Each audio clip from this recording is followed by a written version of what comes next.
This is Alan Wake. So this is on Xbox One X. It's not an enhanced title, sadly, but it still looks really good, and I'm really excited to dive into this experience for a little bit and just kind of let you know about this game, while hopefully not spoiling anything too important about this. So this is a Remedy game where storytelling is everything, and yes, the character animations don't necessarily hold up perfectly well, but looking past that, this is a incredible game. This is a great lead character. This is a very interesting and enticing main story. We're gonna jump into gameplay. So yeah, like all Remedy titles, it very much has this third-person perspective, and it's got a great-looking world. Now, it's a little bit jaggedy around the edges because it's not enhanced, but it still does look really good. It has worlds that are full of great detail and just so interesting to explore and witness. Hidden collectibles, unique things to find, and you can kind of go out and you can see the care taken into every element of the environment. Now I know this might not seem as intense as modern titles, but I mean this was really in depth for the time, and this is definitely a game that is worth your time. You feel like you're in the middle of this intense story where you're not quite sure how things are working or what's going on, and it's heavily inspired by trying to push the narrative of certain games by having story take the forefront and kind of follow an episodic style that has only become more popular as we got into the modern times with the rise of streamed content and television, how that's changed. And I think this one is truly a remarkable experience. I'm surprised we haven't received a remaster, or sadly why we've never gotten a sequel to this, because this is a peak Remedy title. It really was sort of just a peak element on the 360, a huge part of that era just in regards to pushing the technology forward, doing incredibly unique things with it. And yeah, I just absolutely love this game. I played through it, I think, quite a bit after the launch of it. I even lent it to a friend to play, which is something I don't normally do. And it's a very creepy sort of game. It's mysterious. The aesthetics are beautiful. You get these flashback scenes, you don't know what's happening, and the mystery kind of reveals itself to you over time. And there's this neat sense of, light against the darkness and these creeping motions, and I'm hoping that kind of switching through the cutscenes quickly gives you a little idea what they look like while not spoiling the story, because this is something you should experience for yourself. So you've got your trusty flashlight, and that's kind of how you battle against the darkness. You use this to take on situations that are hostile. You zap monsters and then you shoot them to finish them off, and then there's collectibles to find, obviously, like I mentioned. And I think it just still plays beautifully well. There are some moments that might be a little bit challenging, I won't lie about that. I still think just like the sense of atmosphere few games have become.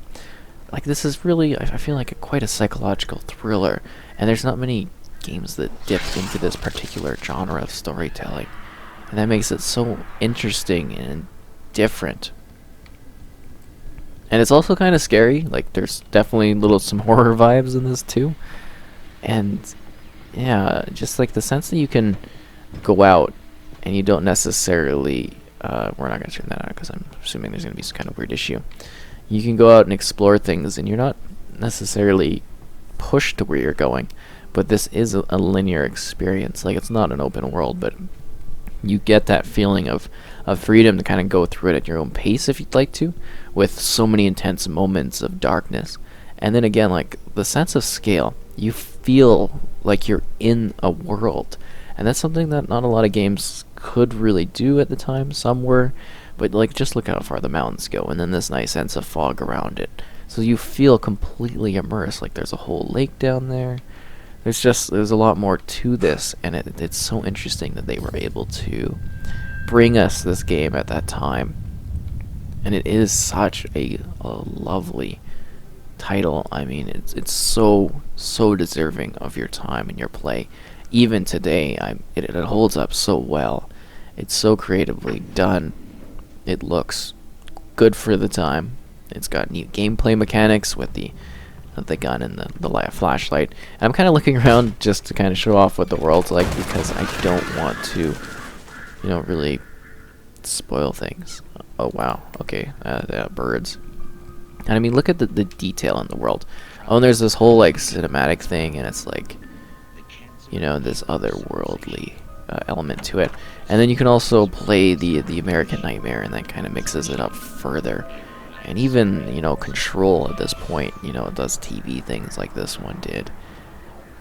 And it's got such a weird sense of chill, and I don't know, there's something truly special about this game that makes it so deserving of a continuation.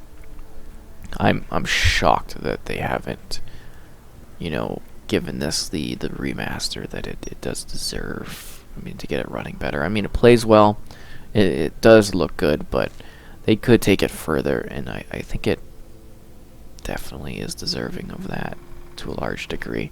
I mean, look at this large world, and I think the action's going to get a little bit more intense. Again, I've just been kind of wandering through it at a slow pacing, because I want to show off as little about it as possible, while also giving you a little bit of an idea of what it's like. As weird as that sounds.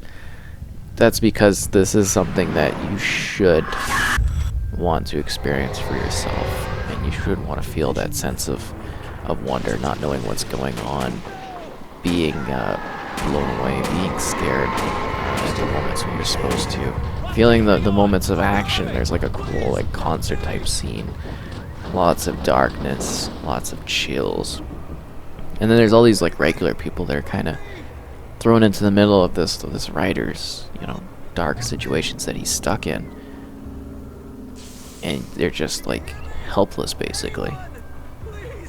And it's crazy how they're able to create such a compelling, unique sort of world that mixes, hope and then darkness and then confusion, as Alan just tries to find something that he's lost, something that's important to him. And I'm not talking about that because I don't want to ruin that element of play.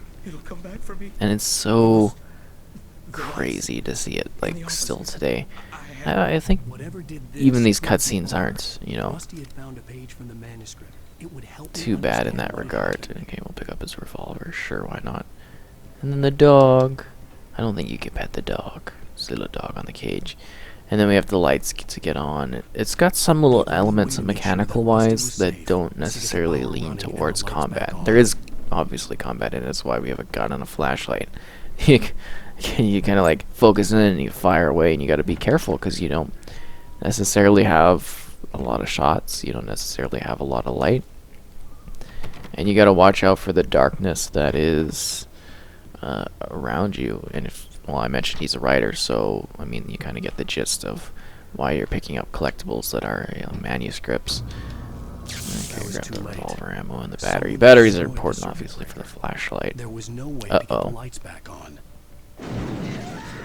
And then you get like these neat little background narrative things also from your character, as he sort of also,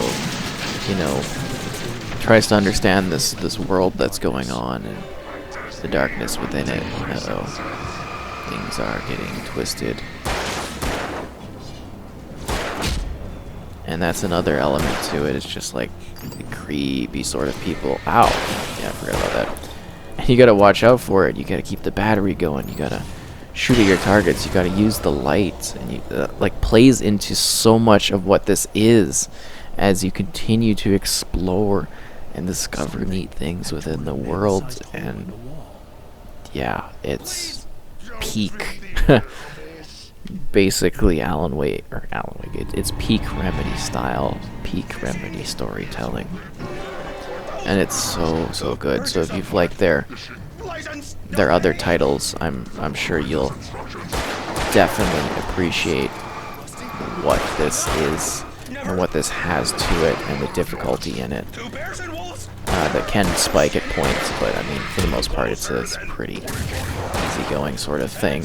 And then you gotta, like, the lights are important because they're like checkpoint things and everything like that. As you fight and pick away at monsters, I highly suggest checking out this title at any point you can, anywhere you can, because it is something that is highly recommended. It's great. It's absolutely a great game. They did amazing work with this. And I think that's about it for showing this off, because you should go and play it yourself. Seriously, you don't want anything else spoiled.